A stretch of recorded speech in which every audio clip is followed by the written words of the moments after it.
नमस्कार, मी भाग्यश्री फाटक. मार्केट आणि मी हा सोप्या मराठीतून शेअर मार्केट समजावून सांगण्याचा माझा एक उपक्रम आहे. मी सकाळी जे सांगितलं तेच आत्ता परत रिपीट करते आहे. मी प्रथम ब्लॉग देत होते. पहिल्यांदा महिन्याला एकच ब्लॉग देत होते. त्यानंतर आठवड्याला तो महिन्याचा ब्लॉग लोकांना आवडतो आहे, पण लोक म्हणतात सगळं शिळं होत आहे, म्हणून मग आठवड्याला एक द्यायला लागले. कारण तेव्हा मला टायपिंग वगैरे करता नव्हतं येत, किंवा सगळं कॉलम ॲडजस्ट करा, प्यारा पाडा, सगळं नव्हतं येत. त्यामुळे अगदी महिन्याला एक द्यायचा तरी मुश्किल होत होती. मग आठवड्याला एक देऊ लागले. मग आठवड्याला एक द्यायला लागल्यावर लोकांनी सांगितलं की रोजच्या रोज द्या, म्हणून मग रोज मार्केट संपल्यानंतर आम्ही देऊ लागलो. आणि मग काही दिवसांनी मी यूट्यूबवर व्हिडिओ देऊ लागले.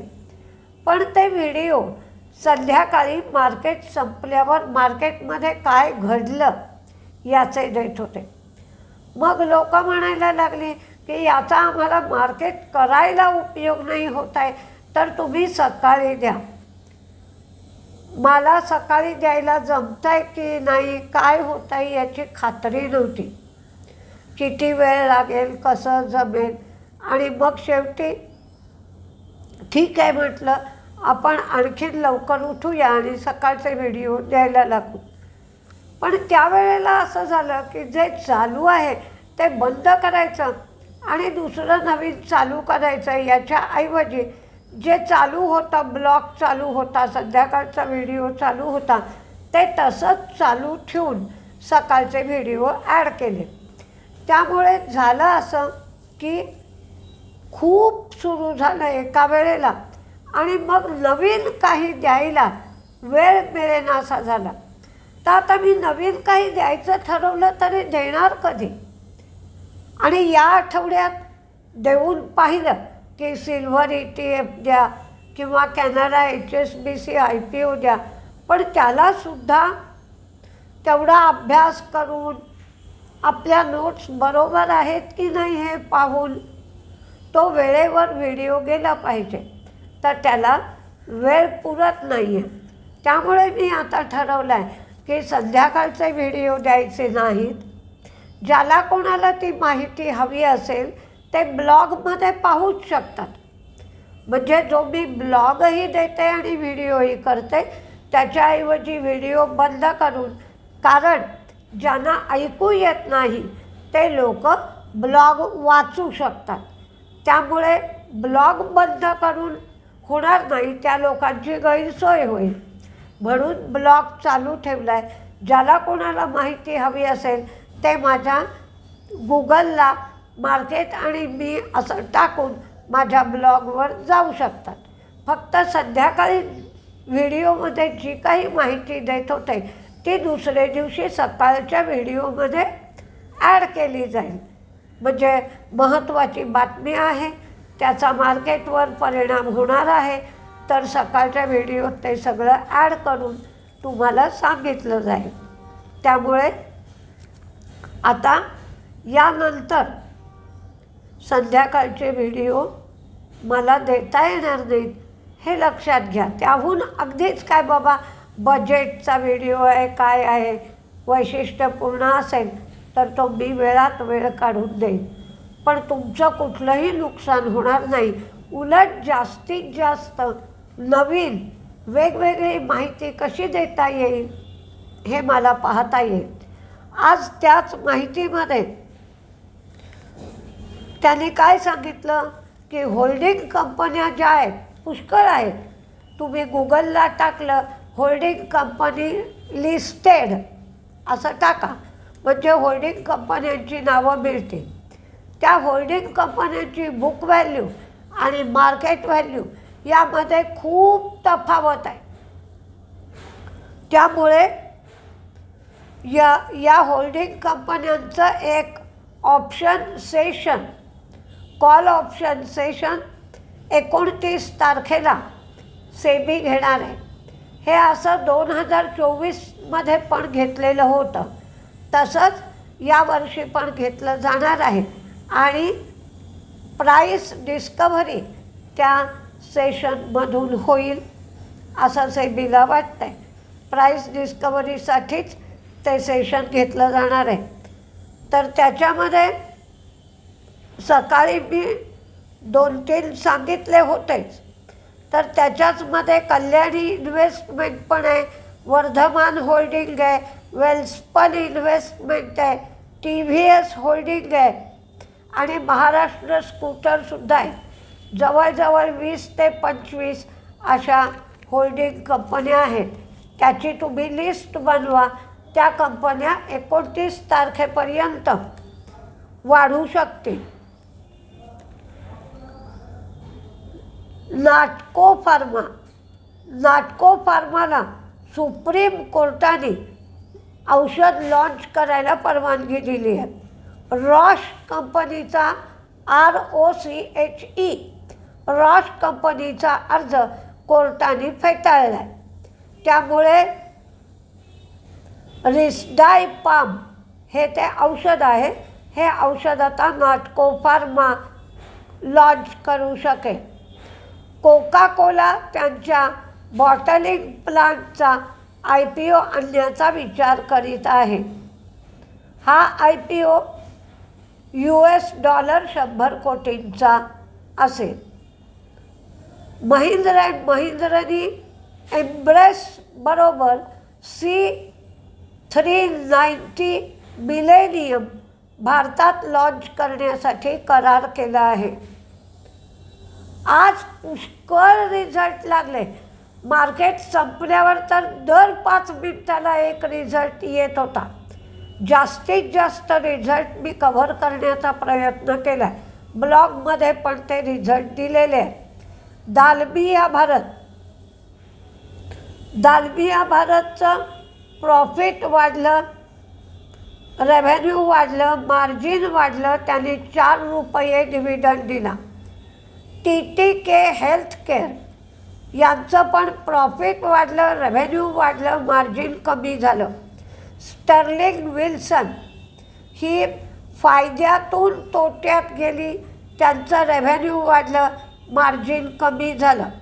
Ujjivan small finance bank profit कमी झालं. ग्रॉस NPA नेट NPA दोन्हीही कमी झाले. PVR आयनॉक्स बरेच दिवसांनी यांचा रिझल्ट चांगला आला आहे, सुधारणा दिसते आहे.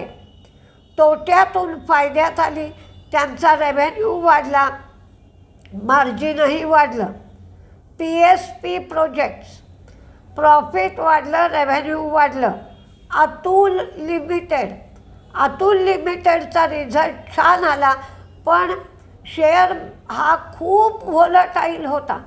जवळजवळ 250 रुपये शेअरचा भाव वाढला. त्यांचं प्रॉफिट वाढलं, रेव्हेन्यू वाढलं, मार्जिन मात्र कमी झालं.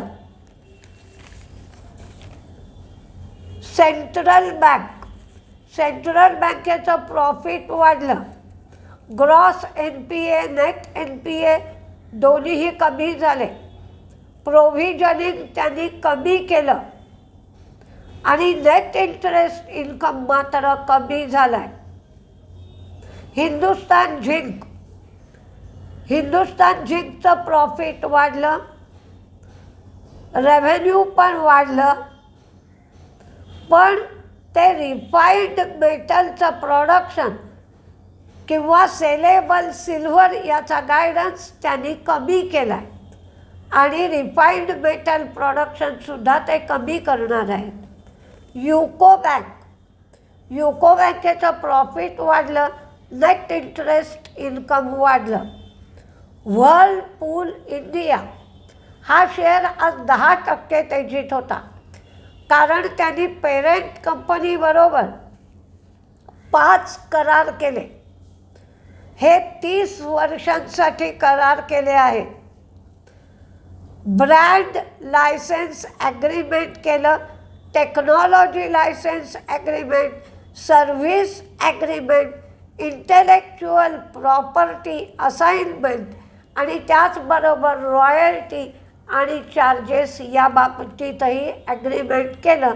दर 10 वर्षांनी ते रिन्यू करता येईल, पण ही ॲग्रीमेंट 30 वर्षाच्या कालावधीसाठी केली, म्हणून व्हर्लपूलचा शेअर तेजीत होता.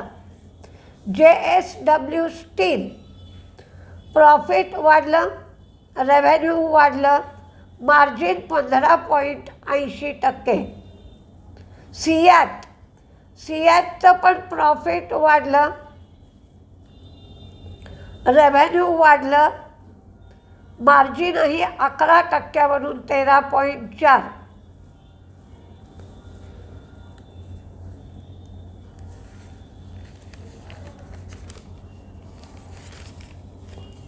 आता जिओ फायनान्शियलचं प्रॉफिट वाढलं, त्यांचं इन्कमही वाढलं आणि net income from business options तो त्यांचा वाटाही वाढला. AUM 14,712 कोटी झाले. 361 वॅन यांचं प्रॉफिट, रेव्हेन्यू, मार्जिन सगळ्याच गोष्टी वाढल्या. करूर वैश्य बँकेचं प्रॉफिट वाढलं, नेट इंटरेस्ट इन्कम वाढलं, ग्रॉस NPA, नेट NPA कमी झाले. नेट NPA जवळजवळ फ्लॅट राहिले. AU स्मॉल फायनान्स बँक यांचं मात्र प्रॉफिट कमी झालं, नेट इंटरेस्ट इन्कम वाढलं, ग्रॉस NPA कमी झाले, नेट NPA फ्लॅट राहिले. हॅवेल्सचं प्रॉफिट, रेव्हेन्यू, मार्जिन सगळ्याच गोष्टी वाढल्या. टाटा टेक्नॉलॉजी प्रॉफिट वाढलं, रेव्हेन्यू वाढलं, मार्जिन कमी झालं. DCB बँक प्रॉफिट वाढलं, रेव्हेन्यू वाढलं, ग्रॉस NPA, नेट NPA दोन्हीही कमी झाले. शॉपर स्टॉपचा तोटा कमी झाला, रेव्हेन्यू वाढलं, मार्जिन वाढलं. डिक्सन टेक्नॉलॉजी प्रॉफिट वाढलं, रेव्हेन्यू वाढलं, मार्जिनही वाढलं. L&T टेक प्रॉफिट वाढलं, रेव्हेन्यू वाढलं, मार्जिन फ्लॅट राहिलं.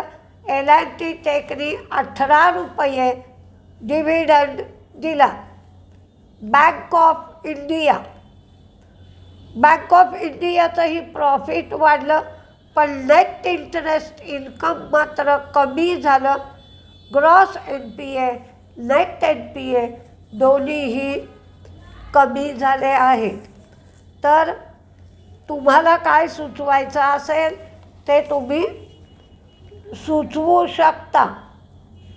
काय केलं पाहिजे ते तुम्ही सांगू शकता, पण तुमचं नुकसान मी नक्कीच करणार नाही. तुम्हाला अधिकाधिक चांगलं शिकायला मिळेल त्याचा प्रयत्न केला जाईल. त्यामुळे संध्याकाळचा व्हिडिओ मी बंद करते आहे आणि 23 तारखेपासून व्हिडिओ द्यायला काहीसा गोंधळ होईल. जर मला जमलं तर 23 तारखेपासून 4 नोव्हेंबरपर्यंत मला जमलं, शक्य झालं, शक्य करण्याचा प्रयत्न करीन मी. मला जमलं तर सकाळचा व्हिडिओ किंवा ब्लॉग सुरू ठेवीन. पण मी आउट ऑफ स्टेशन आहे, तर तिथे कितपत इंटरनेट मला मिळतं आहे, वायफाय मिळतं आहे, त्याच्यावर माझे व्हिडिओ देणं अवलंबून राहील. मी परत ही गोष्ट सोमवार मंगळवार तुम्हाला सांगेनच. तुमची काही मतं असतील ती तुम्ही सांगा, त्याप्रमाणे आपण ॲडजस्टमेंट करू शकतो. शेवटी कशासाठी तर पोटासाठी, म्हणजेच उत्पन्न मिळवण्यासाठी किंवा शेअर बाजारातून कमाई करण्यासाठी. त्यामुळे जे जे काही योग्य असेल कमाई करण्यासाठी ते आपण करतच राहूया. नमस्ते.